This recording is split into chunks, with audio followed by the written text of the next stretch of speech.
ও তুই ঘর সাজালি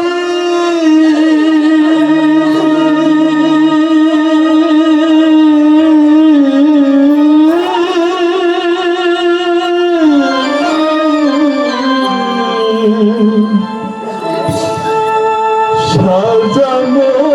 ধরইল পড়ে তুই চলে গেলি ও তুই ঘর সাজালি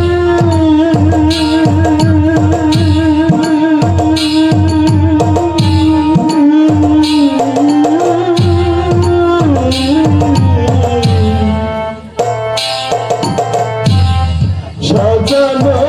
ঘরইল তুই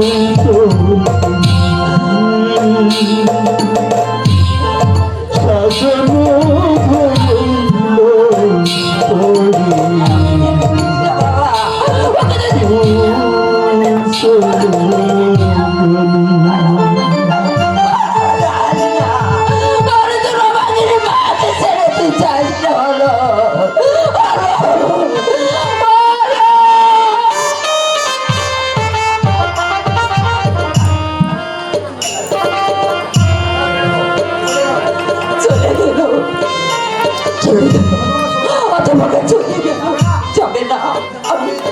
আমি যে মা হয়ে তার বুকে এক আঘাত তুলে দিয়েছে মমতা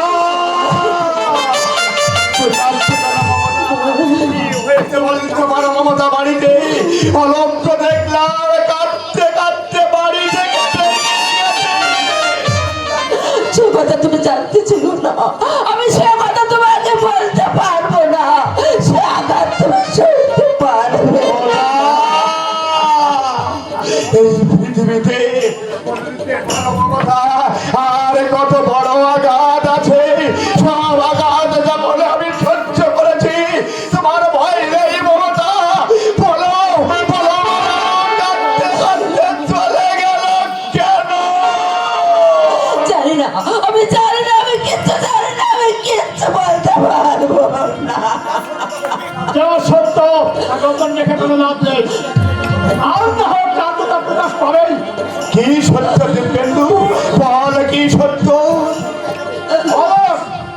আলোক আমার স্ত্রীকে অনিচ্ছক লুট করতে চেয়েছে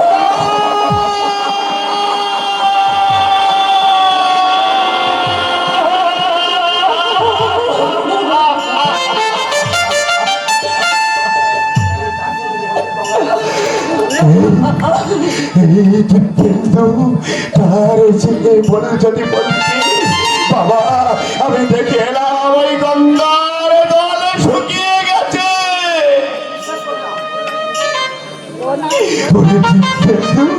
আমি বিশ্বাস করতাম হয়তো প্রাকৃতিক বিপর্যয়ের জন্য ক্ষণিকের জন্য গঙ্গা শুকিয়ে গেছে কিন্তু আমার আলোকে কাজ কিছুতেই করতে পারে না আমার আলোককে আমি যে ভালো করে চিনি তার মানে তুমি কি বলতে চাও যে আলোকে ধোয়া তুলছি পাতা না